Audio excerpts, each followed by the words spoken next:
Danza será terrible, estamos por AM750, hoy en Buenos Aires, en el Caras y Caretas. Mañana viernes, el último programa de este ciclo 2019. Sí, señora, no insista, es el último, Sí. no podemos. Con público presente. Sí.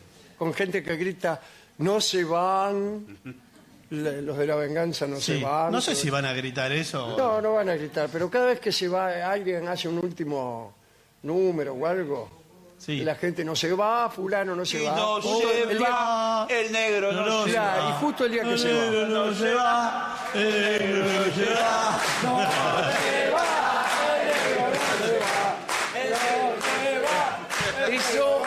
Eso es el público negador.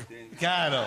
Negador. Después Ve está- una cosa que pasa y lo niega, hasta que viene la realidad. Claro, y se va. Y chao. Como los jugadores de fútbol cuando se van a jugar a Europa el último Claro, partido. sí, ahí nace eso. Sí, sí. No se va, fulano se va, el tipo está tomándose la vida. Sí, sí. Hablaremos hoy del poeta Pierre de Ronsard y Cassandra Salviati, o Salviati. En realidad es Salviati, porque era francesa la tipa. Es una historia de amor, ¿no? Por un lado, el poeta Pierre de Ronsard. En Francia le decían el príncipe de los poetas y el poeta de los príncipes. Es como un eslogan publicitario. El cognac de los entendedores y el entendedor de los cognac. Sí. No, no era así. No. Bueno, algo así. El rey de los cognac y el cognac de los reyes, el aperitivo, bueno, qué sé yo. Este poeta entonces vivió durante buena parte del siglo XVI. Fue famoso por ser uno de los representantes de un grupo poético conocido como la Pléyade. Eran unos netos que se reunían, ponerle que se reunieran en el Café Tortoni, pero no se reunían allí, sino en otra parte. Ahora ubiquémonos, por favor, muchas gracias, en la región del Loire, en Francia. ¿Dónde queda la región del Loire en Francia?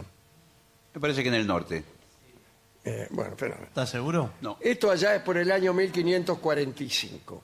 Cuenta la crónica que miles de faroles iluminaban el castillo de Blois, donde residía la corte.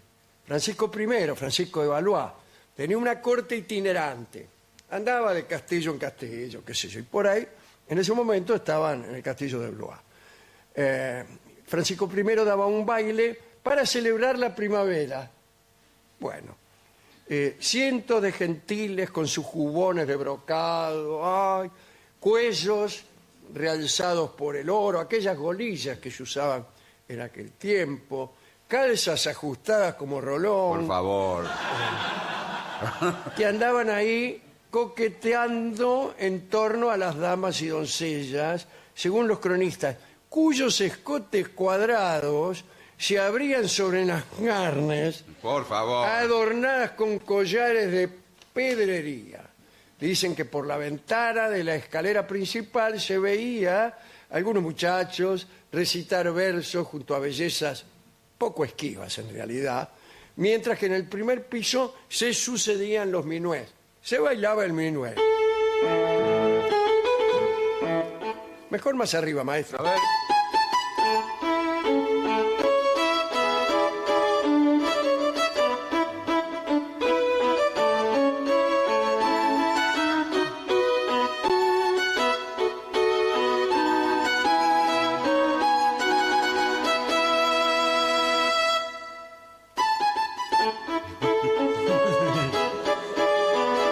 Ese es un minueto de Boccherini 200 años posterior. Pero no importa. Entre toda esa gente estaba Pierre de Ronsard, un muchacho de unos 18 años, que había nacido cerca de Vendôme. Ronsard era paje del rey y cuando Francisco no requería de su ayuda, se la pasaba leyendo a Píndaro y a Horacio. Además, Ronsard escribía algunas cosas en latín y otras en francés. Mejor dicho, la mayoría las escribía en francés. Era un poco sordo, ¿Eh? que era un poco sordo, tenía esa dificultad. Ahora bien, Ronsard se mantenía apartado en la fiesta, deslumbrado por tanto lujo, era medio pajuerano, era este Ronsard. Y por la figura de una doncella de unos 16 años, la muchacha bailaba el minué con una gracia sin par.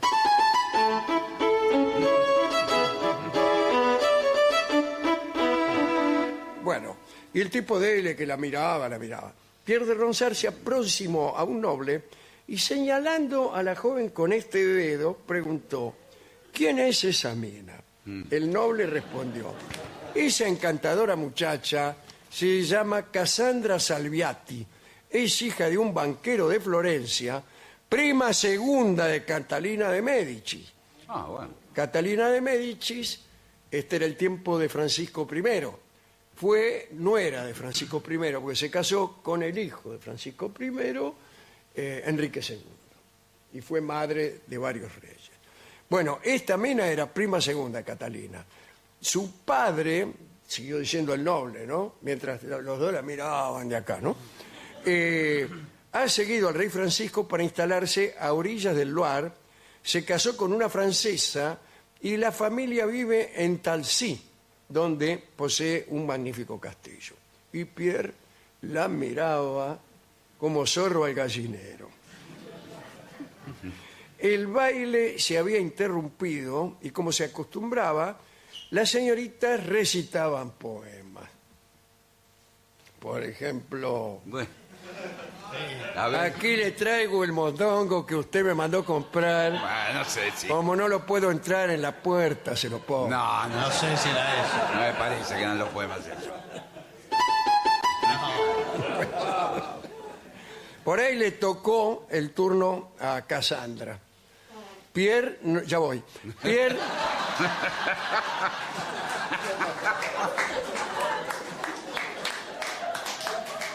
Es Cassandra. Pierre no alcanzaba a oír bien el sordo. ¿Qué dice? ¿Qué dice? ¿Qué dice? Pero no le importó. Quedó impresionado por los ademanes que hacía la mina. Y él habrá aprendido, debe ser el sol, qué sé yo. Bueno. Cuando el poema terminó, él continuó observándola, tratando de captar su mirada. Al fin, después de mirar. Ella lo miró un instante nada más. Chao. Así lo miró. Bueno. En un momento, Cassandra bajó las escalinatas para dirigirse a los jardines y Pierre la siguió.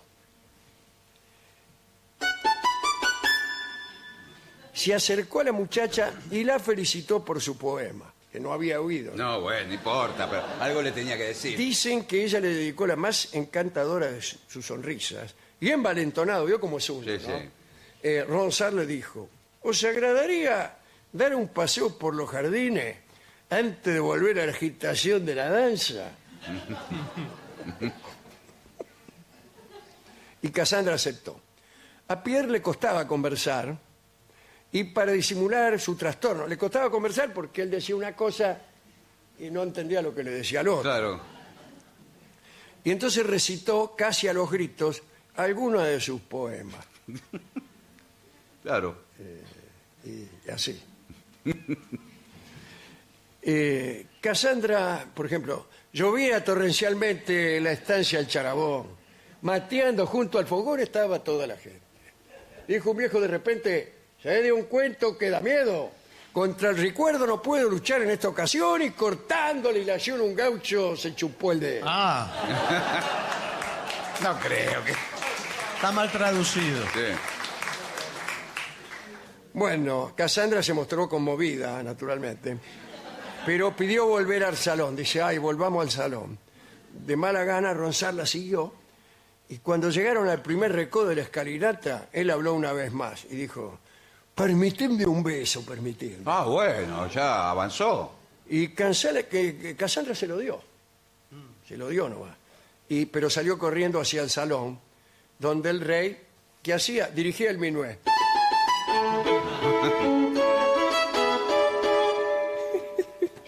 Bien, y Este hombre, Ronsard, quedó completamente enamorado. Y sí. A los pocos días, Ronsard viajó a la Poissonnière y su tiempo, porque terminó el contrato como paje, discúlpenme. No, está bien. Sí. En el asiento de su coche encontró un pequeño estuche. Lo abrió y se encontró un mechón de pelo de Cassandra. Ella se lo había dejado. Yo me muero de amor. Bueno, Imagínese, vas a subir al auto, qué sé yo, Sí. y te encontrás un manojo de pelo. no, no. Un manojo no es un mechón, señor. No, claro. Un mechón es más elegante, un manojo. Manojo, ya Sí, es. pero yo no ando con la mina que anda Ronsard. Bueno.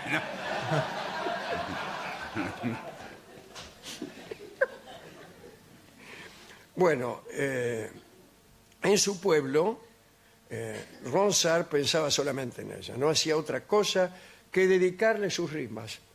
Cuando Ronsard cumplió 21 años, o sea, pasó el tiempo, Sí. la mamá de Ronsard tuvo la idea de invitar a la muchacha a su casa con la secreta esperanza de unir su familia a los Salviati. Para la familia de Pierce era sin duda un buen avance social. Increíblemente, dada la condición humilde de los anfitriones, los Salviati aceptaron la invitación.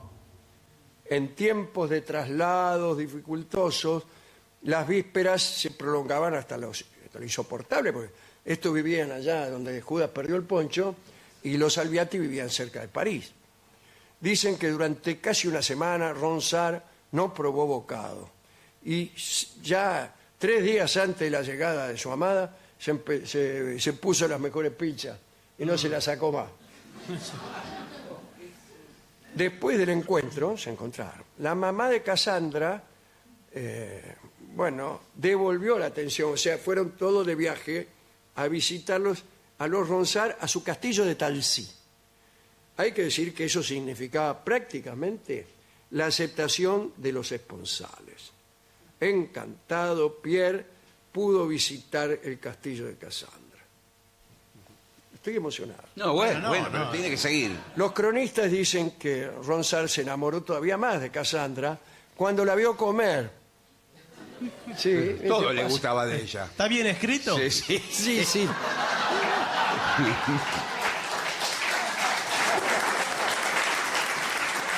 Cuando la vio comer sin ensuciarse el mentón. Sí. Insisto, ¿está bien Sí, escrito? no sé. Parece que era una cosa frecuente en esos tiempos, Claro. ensuciarse el mentón cuando uno comía pavo asado. Pero todas las certezas de Ronsard pronto se diluyeron. Poco después del regreso a su casa, Cassandra fue prometida a un tal Jean de Peigné, señor de Prey. Ella no protestó, no dijo nada, y el matrimonio se celebró en noviembre de 1548. Chao. Ronsard quedó destrozado. Aseguró que aquella muchacha le había robado todo su amor y que en adelante, en lugar del amor, solamente se iba a dedicar a sufrir. L'amour et les larmes ne sont pas qu'une même chose, que una misma cosa, ¿no? Uy. Ronsard vivía con su recuerdo, no pasaba un solo momento sin pensar en la mina. Viajó a París y allí compuso, junto a otros personajes, odas totalmente novedosas que desorientaban a los eruditos. Es que Ronsard formó un grupo llamado la Pléyade, que influido por Petrarca, con sus canciones a Laura, ¿no? Los petrarquistas, hacían uso de la lengua francesa como alternativa a la tradición latina o italiana. Ronsard emulaba a los poetas griegos, latinos, italianos, pero sus escritos surgían, según él, de la extraña mezcla de un dolor que roía mi corazón y de la dicha de haberla conocido. Ronsard utilizó el verso alejandrino, 14 sílabas, ¿no? Cuando se atemperó su dolor, Ronsard pudo escribirle algunos versos a ella directamente. 7 años después de aquel baile, ¿se acuerda? Bueno, él terminó su primer volumen de poemas que se llamó Los amores de Casandra. Él le envió todos sus escritos y le preguntó si aceptaba que le hiciese un retrato. ¿Cómo? No, ya sé. Aceptaba hacer para él un retrato. Eso. Ah, a ver, a ver, a ver. Le pidió que ella se hiciera hacer, qué Claro. feo, ¿no? Sí, bueno, pero así. Un retrato y que se lo mandara a él. Se ejecutó un retrato y le fue enviado a Ronsard.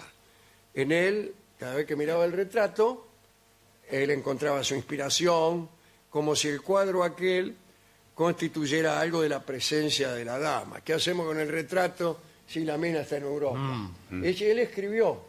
No creo que Escribió fue. un verso que decía: y pensar que de hace rato vos fuiste para este niato como el sol para la ropa. Pero, ¿qué hacemos con el retrato si la mina está en Europa?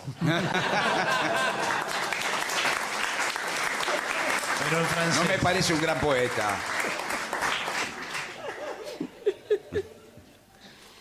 Bueno, y sin embargo aquel retrato no era otra cosa más que ausencia, ¿no? 2 años más tarde apareció el segundo compendio de Los amores de Casandra, que fue Los amores de Casandra 2. Pasó el tiempo y Ronsard fue sensible a la dulzura de una tal Marie Dauteuil, sí, hija de un posadero. Junto a ella encontró algún consuelo a su desesperación, pero pronto se cansó. Abandonó a Marie. Conoció a Hélène de Saintonge, pero la muchacha era muy fría y dura. Bueno. Ronsard quiso hacer de ella una nueva musa, pero no pudo, no le salía nada. Según los biógrafos, la mina desdeñaba a aquel poeta demasiado herido, y Helena también fue abandonada. De todos modos, ella recibió el homenaje de Ronsard, le escribió sonetos para Helena. A los 48 años, Ronsard quedó sordo completamente. ¿Qué? Solo escribía cartas a Casandra. Lo hizo durante una década. Ella se negaba a verlo, una y otra vez. De hecho, desde aquella visita al castillo de Talcy, Ronsard no volvió a verla jamás. Y solo había tenido de ella un beso. Un beso y el pensamiento dedicado una vida entera, ¿no? Pierre de Ronsard murió a fines de diciembre de 1585, a los 61 años de edad. Casandra lo sobrevivió 20 años, retirada y viuda a orillas del Loire. ¿Con qué podemos ilustrar esta triste y hermosa historia de amor? Bueno, ya que hablamos de bailes y de minué,